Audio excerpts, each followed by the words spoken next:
বন্ধুরা সবাইকে ওয়েলকাম করছি আরও এক নতুন লেকচারে। আজকে আমরা গ্রাহামের ব্যাপন হারের সূত্র নিয়ে আলোচনা করব। গ্রাহামের ব্যাপন হারের এই সূত্রটি গ্রাহাম 1831 সালে প্রদান করছিল। তো এই এক্সপেরিমেন্টে গ্রাহাম যে দুইটা চলকের মধ্যে সম্পর্ক স্থাপন করছিল সেটা হচ্ছে কোনো গ্যাসের ব্যাপন হারের সাথে আণবিক ভর অথবা কোনো গ্যাসের ঘনত্ব কিভাবে রিলেভেন্ট, এই জিনিসটা নিয়ে আমরা আজকে ডিসকাস করব। খেয়াল করো, গ্রাহাম 1831 সালে তার ব্যাপন হারের সূত্রে বলার চেষ্টা করছিল যে স্থির তাপমাত্রা ও নির্দিষ্ট চাপে, এখানে দুইটা জিনিসকে কনস্ট্যান্ট করে নেওয়া হচ্ছে। একটা হচ্ছে তাপমাত্রা, অন্যটি হচ্ছে চাপ। স্থির তাপমাত্রা এবং চাপে কোনো একটা নির্দিষ্ট গ্যাসের ব্যাপন হার ওই গ্যাসের আণবিক ভর অথবা ওই গ্যাসের ঘনত্বের বর্গমূলের ব্যস্তানুপাতিক। জিনিসটা আমি এখানে লিখে রাখছি, চলো একটু বোঝার চেষ্টা করো। স্থির তাপমাত্রা ও চাপে কোনো গ্যাসের ব্যাপন হার ওই গ্যাসের ঘনত্ব অথবা আণবিক ভরের বর্গমূলের ব্যস্তানুপাতিক। একটু বোঝার চেষ্টা করো। এখানে গ্যাসের ব্যাপন হার জিনিস কি, এটা নিয়ে আমি প্রথমে একটু ডিসকাস করছি। দেখো, ধরো কোনো একটা পাত্রের মধ্যে আমাদের কাছে গ্যাস ছিল। তো এই গ্যাসটা টি সেকেন্ডে আমি তোমাকে বললাম যে টি সেকেন্ডে এই গ্যাসটা এক্সপান্ড হয়েছে হচ্ছে ভি মিটার কিউব, ঠিক আছে? তাহলে 1 সেকেন্ডে কতটুকু গ্যাস ছড়ায় পড়ছে? 1 সেকেন্ডে গ্যাস ছড়ায় পড়ছে হচ্ছে উপরে ভি, নিচে হচ্ছে টি থাকবে। একক সময়ে বা 1 সেকেন্ড সময়ে কোনো একটা গ্যাস কত আয়তন ছড়ায় পড়তেছে, এই জিনিসটাকে আমরা বলবো হচ্ছে ওই গ্যাসের ব্যাপন হার। তাহলে গ্যাসের ব্যাপন হার জিনিসটা কি? একক সময়ে একটা নির্দিষ্ট গ্যাস কত আয়তন ছড়িয়ে পড়ছে, এটাকে বলা হচ্ছে গ্যাসের ব্যাপন হার, যেটাকে আমরা প্রকাশ করছি। দেখো যে ব্যাপন হার, এটা আর সমান থাকবে উপরে ভি, নিচে হচ্ছে টি। এই ভি এর পরিচয় হচ্ছে কি ভাইয়া? ভি এর পরিচয় হচ্ছে যে আসলেই ওই গ্যাসটা কত আয়তন ব্যাপিত হচ্ছে, আর টি হচ্ছে গ্যাসটা ছড়ায় পড়তে আসলে প্রকৃতপক্ষে কতটুকু সময় লাগছে, ঠিক আছে?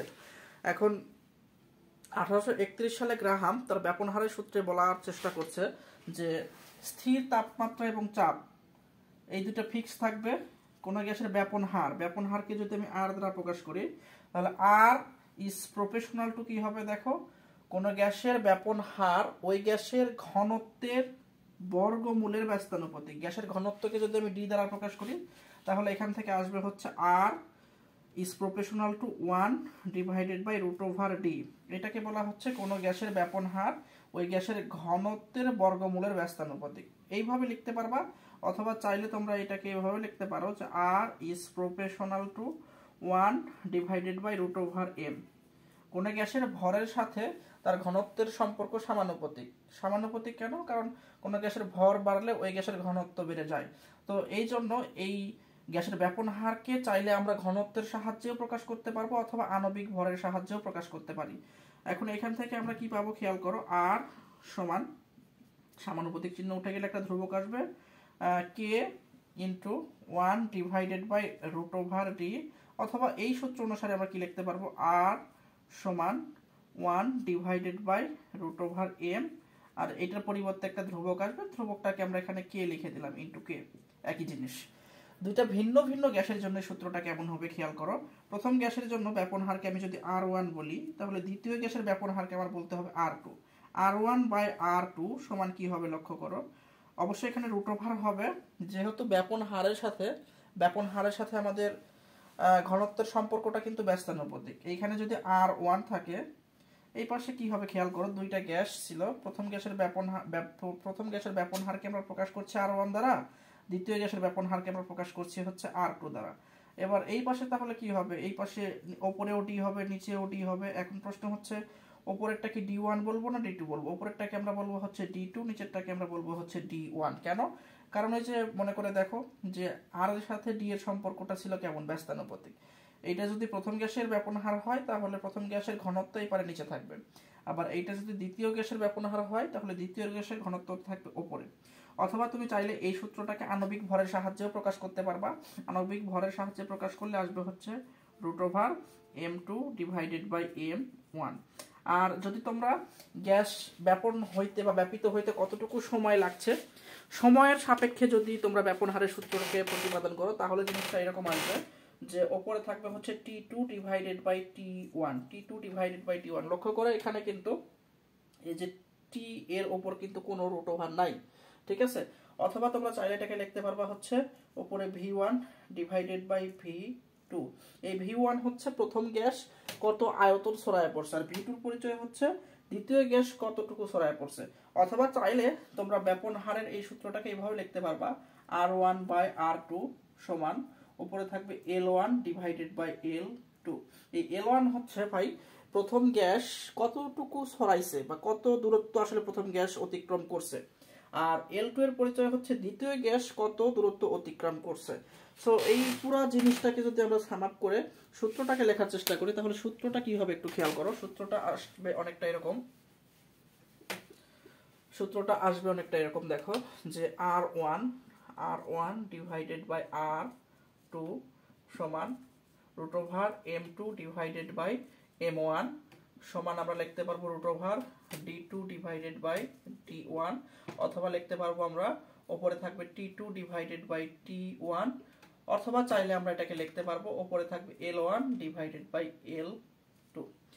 এখন একটা জিনিস তোমাদেরকে আমি একটু মানে বলে রাখতে চাই, সেটা হচ্ছে এই সূত্রটা কখন অ্যাপ্লিকেবল হবে, যখন তাপমাত্রা এবং চাপ স্থির থাকবে। কিন্তু যদি কোনো কারণে কোনো একটা এক্সপেরিমেন্টাল ডাটাতে চাপ যদি স্থির না থাকে, ধরো এখানে একটা গ্যাস আছে, এই পাশে আরো একটা গ্যাস আছে, এই গ্যাসের ব্যাপন হার হচ্ছে R1, এই গ্যাসের ব্যাপন হার হচ্ছে R2, এখানে ধরো 2 অ্যাটমসফিয়ার আছে, আর এই পাশে যে গ্যাসটা রাখা হয়েছে এটা A গ্যাস, এটা B গ্যাস, এটার চাপ হচ্ছে ধরো 4 অ্যাটমসফিয়ার। এই ক্ষেত্রে আমরা সূত্রটা যখন এই যে উপরে সূত্রটা ফেলবো তখন কিছুটা চেঞ্জ হবে। কি চেঞ্জ হবে আমি বলছি, দেখো R1 ডিভাইডেড বাই R2 সমান তোমরা নিশ্চয়ই জানো যে রুট ওভার কি হবে M2 ডিভাইডেড বাই M1, তাই না? এটাই হবে, হ্যাঁ এটাই হবে। কিন্তু এটা কখন, যখন তাপমাত্রা স্থির থাকে। কিন্তু তাপমাত্রা যদি স্থির না থাকে তখন এই সূত্রটাকে একটু চেঞ্জ করে লিখতে হয়। সেটা কি, এখানে সাথে গুণ হবে। কি গুণ হবে, প্রথম গ্যাসের যে চাপ থাকবে সেটাকে আমরা গুণ করে দিব, এখানে কোনো রুট থাকবে না। খেয়াল করো, প্রথম গ্যাসকে আমরা যেহেতু 1 এই সাইন দ্বারা প্রকাশ করছি, তাহলে প্রথম গ্যাসের চাপকে আমরা P1 দ্বারা প্রকাশ করলাম, আর দ্বিতীয় গ্যাসের চাপকে আমরা P2 দ্বারা প্রকাশ করলাম। এখানে গুণ করতে হচ্ছে P1 ডিভাইডেড বাই P2 দ্বারা। তবে এখানে লক্ষ্য রাখবা যে P1 বাই P2 এর উপর কোনো ধরনের রুট ওভার নাই। কিন্তু এই কনসেপ্টের উপর ভিত্তি করে যশোর বোর্ডে একটা প্রশ্ন আসছিল, আমরা একটু পরে সলভ করব। আমরা এরপরে বিভিন্ন বোর্ড পরীক্ষায় যে প্রশ্নগুলো আসছিল সেই প্রশ্নগুলো নিয়ে আমরা ডিসকাস করব।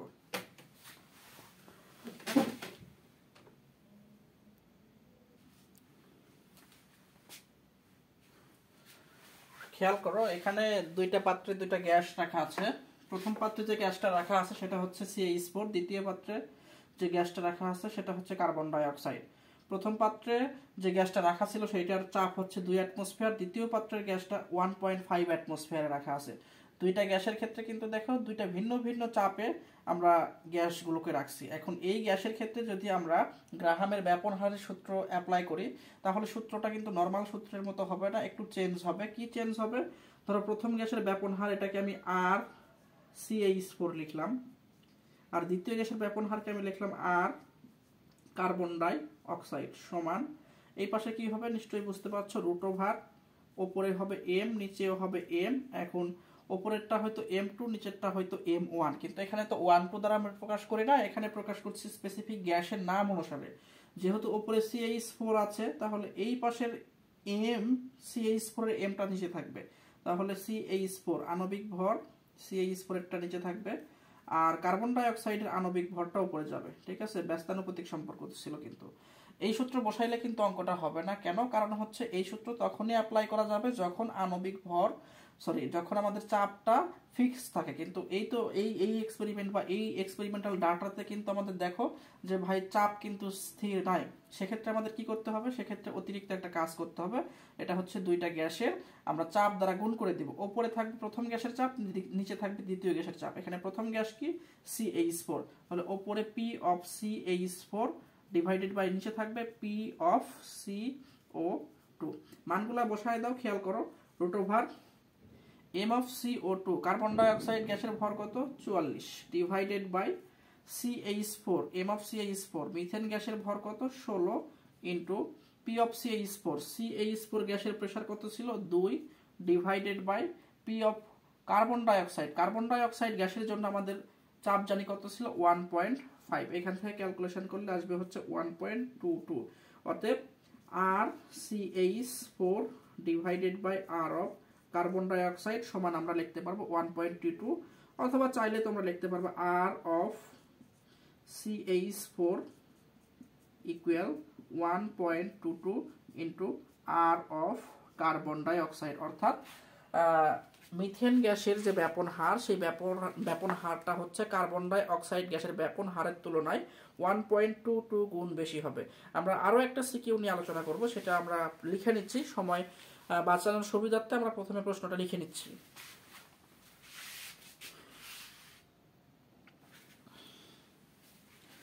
এবারে যে প্রশ্নটা নিয়ে আলোচনা করব সেই প্রশ্নটা দেখো, চট্টগ্রাম বোর্ড 23 সালে আসছিল। এখানে দুইটা গ্যাস আছে, এ গ্যাস এবং বি গ্যাস। এখানে কিছু ডাটা দেওয়া আছে। এবার প্রশ্ন ঘয়ে জিজ্ঞেস করা হয়েছে উদ্দীপকের কোন গ্যাসটির ব্যাপন হার বেশি হবে। তো আমরা ধরে নিচ্ছি এ গ্যাসের ব্যাপন হার হচ্ছে আর এ, আর বি গ্যাসের ব্যাপন হার হচ্ছে R B. R A by R B সমান আমরা লিখবো কি, লিখবো হচ্ছে রুট ওভার, ওপরেও থাকবে এম, নিচেও থাকবে এম। এম হচ্ছে আণবিক ভর। এ গ্যাসের আমাদের ব্যাপন হার যেহেতু ওপরে আছে, তাহলে এ গ্যাসের আণবিক ভরটা নিচে থাকবে। আর বি গ্যাসের ব্যাপন হার নিচে ছিল, তাহলে বি গ্যাসের আণবিক ভরটা থাকবে হচ্ছে ওপরে। এবার একটু খেয়াল করো, আমরা একটা সূত্র জানি নিশ্চয়ই, পিভি সমান সূত্র হচ্ছে এন আর টি। ওকে, পিভি সমান এন এর পরিবর্তে আমরা কি লিখতে পারবো, ওপরে ডাব্লু, নিচে লিখতে পারবো হচ্ছে এম। মোল সংখ্যার পরিবর্তে এটা লেখা যায় আর টি। এবার খেয়াল করো, এখান থেকে আমরা এম সমান লিখতে পারবো হচ্ছে W R T divided by PV. তো আণবিক ভর এম সমান সূত্র হচ্ছে W R T divided by PV. এবার একটু খেয়াল করো, R A divided by R B সমান রুট ওভারটা আমরা লিখে নিলাম এম বি, বি গ্যাসের আণবিক ভর। এই সূত্রের সাহায্যে যখন আমরা লিখবো কেমন হবে দেখো, উপরে থাকবে ডাব্লু এ আর টি। ভাই আর এবং টি দুইটা গ্যাসের জন্য ফিক্সড, এইখানে চেঞ্জ হবে না, এই জন্য আমরা এটাকে এ বি দ্বারা প্রকাশ করলাম না। ডিভাইডেড বাই নিচে থাকবে কি পিভি, পি এ। এ গ্যাসের ক্ষেত্রে আমরা লিখছি, এ গ্যাসের চাপ হচ্ছে পি এ। এ গ্যাসের ক্ষেত্রে আমরা একটু ভুল হয়েছে, এগুলো আসলে ওপরে ছিল এম বি। এম বি এর ক্ষেত্রে এই এ গুলো বি দ্বারা রিপ্লেস হবে, ডাব্লু বি। এই পি এটা পি এ হবে না, এটা হচ্ছে পি বি। আর এই যে নিচে ছিল ভি, দেখো এই ভিটা হয়ে যাবে হচ্ছে ভি পি ডিভাইডেড বাই নিচে আমাদের কি আছে দেখো তো, এম এ। এ গ্যাসের আণবিক ভর, এই যে এই সূত্র বসাবো, W R T divided by PV. W R T divided by P, আমাদের ভি বসাইতে হবে। এটা যেহেতু এ গ্যাসের জন্য, তাহলে এই পিটা হয়ে যাবে পি এ, এই ভিটা হয়ে যাবে হচ্ছে আমাদের কি, নিশ্চয়ই বুঝতে পারছো, ভিটা হয়ে যাবে হচ্ছে ভি এ, ডাব্লুটা হয়ে যাবে হচ্ছে ডাব্লু এ। আর আর টি দুইটা গ্যাসের জন্য ফিক্সড, এখানে কোনো চেঞ্জ আসবে না, তাই আমরা ওইটাকে শুধু আর আর টি আকারে রাখলাম। এবার মানগুলো আমরা একটু বসাই দেবো, খেয়াল করো। ডাব্লু বি, বি গ্যাসের জন্য ডাব্লুর মান কত জানিয়েছিল দেখো, ডাব্লুর মান ছিল 0. কত বলো, 0.87। আর এই যে এখান থেকে আমরা এই জিনিসটাকে একটু ছোট করে নিয়ে আসি, দেখো এখানে আর টি আর এই আর টি, এই দুইটা কিন্তু ভাগাকারে আছে, এই দুইটা ভ্যানিশ হয়ে যাবে, ঠিক আছে। ডিভাইডেড বাই কি আছে দেখো তো, পিবি। বি গ্যাসের হচ্ছে প্রেসার কত, বি গ্যাসের প্রেসার হচ্ছে ভাই এই যে 2.5 বসায় দিলাম, 2.5 গুণিতক ভিবি। এই যে বি গ্যাসের আমাদের কত দেখো তো, বি গ্যাসের জন্য আয়তন দেওয়া আছে 700 ml। 700কে আমরা 1000 দ্বারা ভাগ দিয়ে দিব, 700 ডিভাইডেড বাই 1000, ঠিক আছে, লিটারে বসাইতে হবে। এটা অবশ্যই রুটের মধ্যে ছিল এই অংশটুকু। ডিভাইডেড